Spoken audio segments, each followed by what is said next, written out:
Prosseguindo com o nosso estudo sobre análise do comportamento disfuncional, vamos agora para a disciplina Psicopatologia 2, que tem por título Transtornos de Personalidade ou Psicopatias, e uma indagação: são doenças ou pessoas más por natureza? É importante destacar que nós já falamos que psicopatologias são doenças onde muitas vezes não há uma causa orgânica aparente, embora as manifestações comportamentais sejam bem características. Porém, quando nós falamos em transtornos de personalidade, tanto o CID-10 da OMS, como também o DSM-4, DSM-5, classificam os transtornos de personalidade como psicopatologias. No entanto, os estudiosos no assunto estão se digladiando numa discussão constante. Será que os transtornos de personalidade são realmente psicopatologia ou se trata de uma maneira disfuncional, de uma maneira desadaptativa da cabeça da pessoa funcionar? Para começo do nosso estudo, gostaria de fazer uma leitura de um texto que vai servir de referencial que estaremos estudando nessa disciplina. A vida pessoal, familiar, social, educacional, profissional, etc., dos portadores de transtornos de personalidade é sempre um caos manifesto. E mesmo quando eles não causam problemas, estes são sempre latentes. Mesmo quando submetidos à terapia psicológica, as transformações de vida nos portadores de transtornos de personalidade nem sempre são significativas e a possibilidade de retrocessos é uma expectativa sempre presente. Primeiramente, vamos relembrar o conceito de personalidade e de transtorno de personalidade. Personalidade é o que a pessoa é, ou o que ela aparenta ser para si mesmo e para as demais pessoas. Quando nós falamos em personalidade, precisamos lembrar que é o conjunto integrado de vários fatores. Primeiramente, aspectos biológicos, tanto o aspecto físico como o aspecto orgânico e o aspecto neurológico da pessoa. Também aspectos psíquicos, que são os componentes da personalidade humana, os instintos, as emoções, as percepções sensoriais, as cognições e a vontade. E não somente isso. Personalidade também abrange os aspectos socioculturais, ou seja, aquela herança que a pessoa adquire dos familiares, do seu ambiente sociocultural e através da educação que essa pessoa recebe.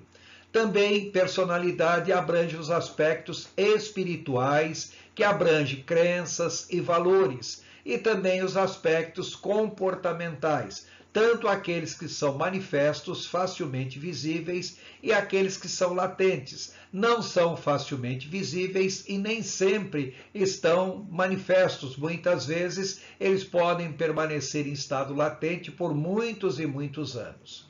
É importante lembrar que a combinação desses diferentes aspectos constituem as características de cada indivíduo, as quais servem para identificá-lo e, mais do que isso, diferenciá-lo das demais pessoas. Personalidade em si, ela é resultante de tendências inatas, ou seja, de fatores filogenéticos, de fatores com os quais a pessoa já nasce por herança. Também temos que levar em consideração que a personalidade se forma devido à influência de fatores socioculturais, que nós chamamos de fatores sociogenéticos, e nós não podemos esquecer também as experiências existenciais adquiridas pelo próprio indivíduo ao longo da vida, que nós chamamos de fatores ontogenéticos. A pessoa, ao nascer, já traz consigo traços de personalidade. São os fatores endogenéticos, já traz dentro de si. Porém, os mesmos se formarão e desenvolverão de acordo com as influências socioculturais e diversos outros fatores exógenos, fatores que a pessoa vai adquirir do seu meio ambiente. Portanto, a personalidade de uma pessoa sempre é considerada em função do ambiente sociocultural onde essa pessoa vive. Algumas pessoas podem apresentar comportamentos tão disfuncionais e permanentes em relação ao ambiente, a ponto de que tais comportamentos podem impedir o convívio social dessa pessoa de uma maneira adequada, de uma maneira normal, como seria de se esperar. Tais comportamentos disfuncionais caracterizam aquilo que nós chamamos de transtornos de personalidade ou psicopatias. Tais transtornos já foram denominados no passado de insanidade moral, de monomania moral, de ego patológico, de transtorno de caráter, de neurose de caráter, de psicopatia de caráter e vários outros termos não muito científicos que foram empregados para designar os diferentes transtornos de personalidade. Vamos ver algumas conceituações de transtornos de personalidade. De acordo com a OMS, transtornos de personalidade são desvios extremos ou significativos do modo como o indivíduo médio, em uma dada cultura, percebe, pensa, sente e particularmente se relaciona com os outros. Repare que a ênfase aqui está sendo dado no aspecto relacional. Agora, de acordo com o professor Francisco Balloni, transtornos de personalidade caracterizam pessoas que não têm uma maneira absolutamente normal de viver, do ponto de vista estatístico e comparando com a média das outras pessoas, mas não chegam a preencher os critérios para um transtorno mental franco. Observe bem que nessa conceituação nós temos o destaque que a maneira da pessoa viver não é uma maneira normal dentro daquilo que se estatisticamente deveria ser esperado.